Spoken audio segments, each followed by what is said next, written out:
Support comes from the Missouri Forest Products Association.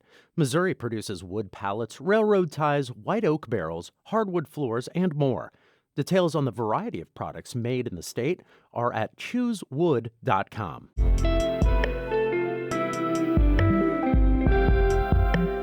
From the St. Louis Public Radio Newsroom, this is The Gateway. It's Thursday, February 22nd. I'm Jonathan Ahl.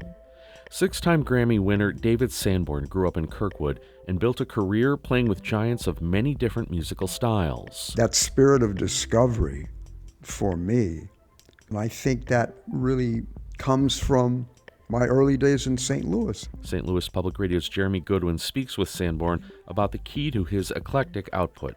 That's coming up on The Gateway. Governor J.B. Pritzker is hoping to cement Illinois' status as a welcoming state with his nearly $53 billion budget plan. His proposal calls for an additional $182 million to go towards shelter, health care, and other services for asylum seekers coming to Chicago. So far, the city has taken in 35,000 new arrivals. During his budget address, Pritzker lambasted Republicans for wanting to roll back aid for migrants. I will not join the chorus of people in this country or in this chamber who eagerly look to slam shut an immigration door that was once open to our ancestors. The governor is also proposing $440 million to go towards the state's health insurance program for undocumented adults. Local Republicans in the Illinois State House say they're pessimistic about some aspects of the governor's proposed budget. St. Louis Public Radio's Will Bauer reports that GOP lawmakers are hoping Democrats will negotiate with them. Representative Amy Ellick of Godfrey is serving as the House Republicans' deputy budgeteer this session. While there are some aspects to the governor's proposed budget they back, like eliminating the gas tax and supporting education, Ellick says lawmakers will need to make some cuts to balance the budget. At top of mind for many Republicans is health care provided to migrants who aren't yet U.S. citizens. The people that we represent throughout the state don't appreciate seeing their tax dollars spent on enticing undocumented immigrants to come to Illinois for housing and Cadillac health care and other benefits. Because Ellick and her fellow Republicans are in the superminority, Democrats don't need their votes to pass a budget later this spring. In Springfield, I'm Will Bauer, St. Louis Public Radio. The Illinois Legislative Black Caucus expressed its support for Governor J.B. Pritzker's budget proposal after his State of the State address yesterday. Caucus members say the plan improves public safety in black communities by focusing on better access to housing, health care, and education. Democratic Representative Carol Ammons co-chairs the ILBC. She says funding is an important step, but look, the Black Caucus is not playing. We don't want it just in black and white on some paper. We want it out into communities so they can see and feel it. Among other priorities, Pritzker highlighted the need to address maternal health inequities and issues facing unhoused black Illinoisans. We'll have more on the State of the State address coming up on The Gateway. In other news, if you're still deciding how to view the total solar eclipse in April, there is an option to view it from the sky. St. Louis Public Radio's Eric Schmid reports Southwest has a flight from St. Louis that passes through the path of totality. Southwest Flight 1910 to Houston departs St. Louis at 1:20 p.m. and will be in the eclipse path about 30 minutes into the flight. John Hutchinson is a meteorologist at Southwest Airlines who helped put together the flights that will pass through the path of totality. He says they're a special way to view the celestial event. It gives you such a different experience of the eclipse. You can see the shadow move up and approach your plane, go over you, and then eventually pass by when it ends. Hutchinson says being in a plane also means a guaranteed view of the eclipse because the aircraft will be above any cloud cover. Tickets for this flight are still available to purchase. I'm Eric Schmid, St. Louis Public Radio. Congress is calling on the Secretary of Agriculture to conduct more research into possible cybersecurity threats to America's food supply.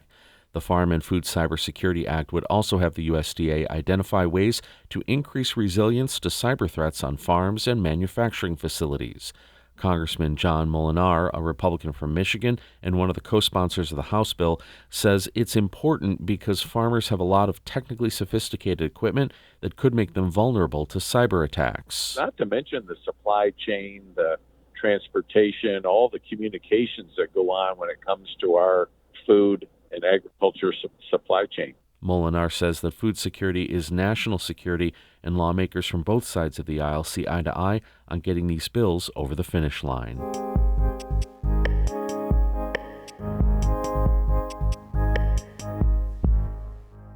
Illinois Governor J.B. Pritzker proposed a nearly $53 billion budget yesterday. He wants to put more money toward education and child welfare while continuing to care for the influx of migrants. But as Alex Stegman reports, not everyone is sold on his plan. Governor Pritzker had a strong message for those who question Illinois' trajectory. Do not let the doom grifters steal your optimism about what's ahead for Illinois. Our future is bright and opportunity lies ahead. Opportunities that start with Illinois' children. Pritzker wants to spend an additional $450 million next year on K-12 education. Much of that comes from a $350 million increase following the evidence-based funding formula. There's also money allocated for a statewide literacy program and grants to help hire more teachers. This is the second year of the governor's pre-K Smart Start initiative. This year, Pritzker wants to spend $400 million, which would, among other things, open another 5,000 preschool spots statewide. Right now, we have over 82,000 publicly funded preschool classroom seats, the highest number in our state's history. And staying on the Smart Start plan, we will achieve universal preschool by 2027.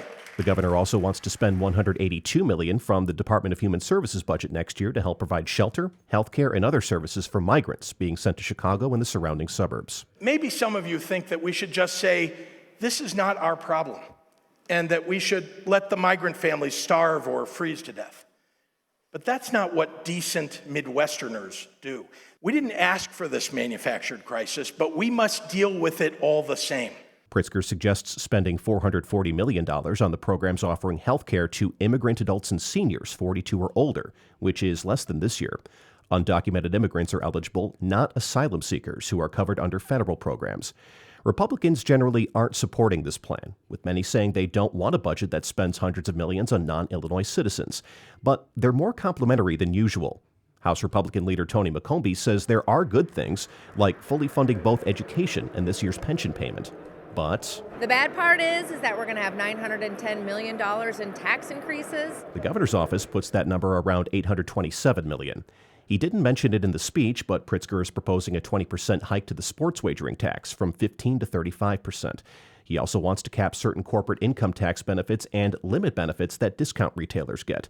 But there could also be some tax cuts, like a modest child tax credit for low to middle income families with children 3 or younger, and permanently getting rid of the 1% grocery tax. It's one more regressive tax that we just don't need. Even if it only puts a few $100 back in families' pockets, it's the right thing to do. That proposal caught Republican State Senator Jill Tracy off guard. It's a Republican idea that she supported for years, but she wanted more.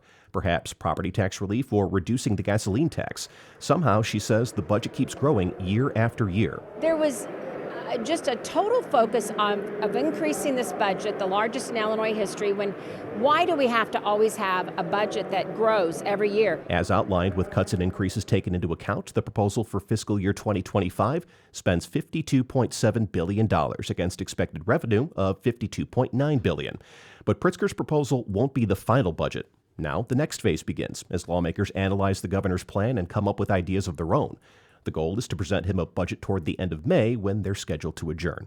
I'm Alex Degman. Kirkwood-raised musician David Sanborn has won 6 Grammy Awards and sold millions of albums across a more than 50-year career. Known for his warm sound on alto saxophone, Sanborn has won acclaim as a solo artist and a collaborator with a long list of stars in the worlds of jazz, rock, and pop. Tonight, Jazz St. Louis will honor Sanborn with its first Lifetime Achievement Award. As St. Louis Public Radio's Jeremy Goodwin reports, Sanborn credits his early years in and around St. Louis with shaping his broad musical outlook. David Sanborn is best known for blending jazz, pop, and light R&B into an accessible hybrid that has sold millions of albums. You can get a taste of it on Funky Banana. That's a song from his 1975 solo debut, appropriately called Taking Off.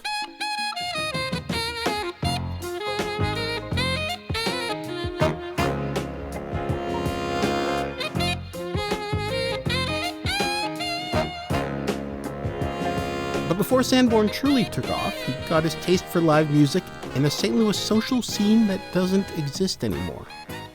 They used to call them teen towns. There were these, recreational centers, community centers in various places. Sunset Hills was one I remember. The bands would set up outside around a swimming pool, and all these great regional bands came through, people like Little Milton and Albert King.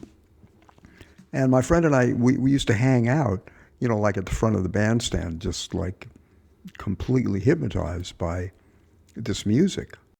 It was at one of those teen towns when Sanborn was 14 that he asked if he could sit in with Little Milton, and it changed his life.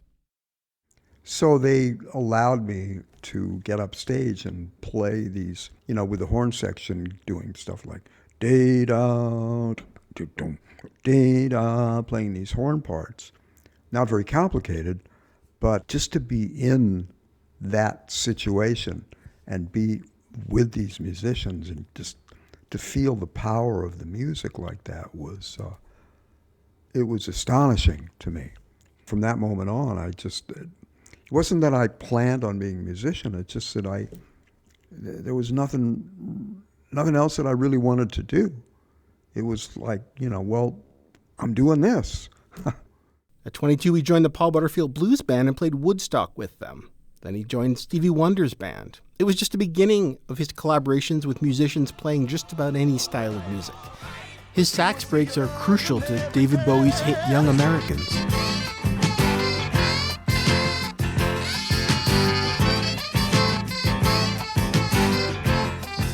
Sanborn says this openness to different styles is rooted in his days in St. Louis, when he was playing with some of the boundary-pushing musicians who would later go on to start groups like the Art Ensemble of Chicago and St. Louis's Black Artist Group. That spirit of discovery for me, and I think that really comes from my early days in St. Louis. The guys that I played with, Lester Bowie, Hemphill, Oliver Lake, Philip Wilson, they didn't discriminate in terms of genre. If it was good, it was good. So Lester would do a gig with a circus, and then he'd do an R&B gig with the Temptations, and then he'd do a jazz gig, and then he'd do a free gig. So it was the idea that you didn't draw boundaries. And I think that attitude really, more than anything else that I brought from St. Louis, really shaped me. It was like, it's all good. Just try this.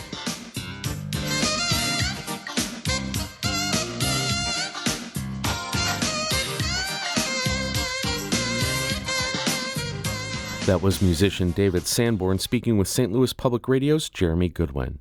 Our David Kazaris edited that report. The Gateway is a production of St. Louis Public Radio. We're a member-supported service of the University of Missouri, St. Louis. Theme music by Ryan McNeely of Adult Fur, but today we'll go out with a little more David Sanborn and his cut Funky Banana. A great jazz tune, not a great breakfast option though. I'm Jonathan Ahl. From the St. Louis Public Radio Newsroom, this has been The Gateway.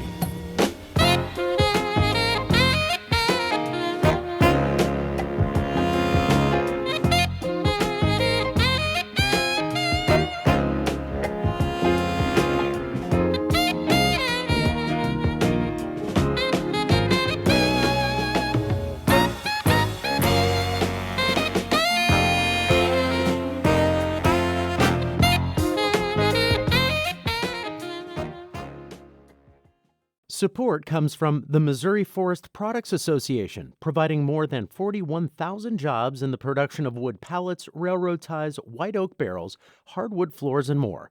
Details at choosewood.com.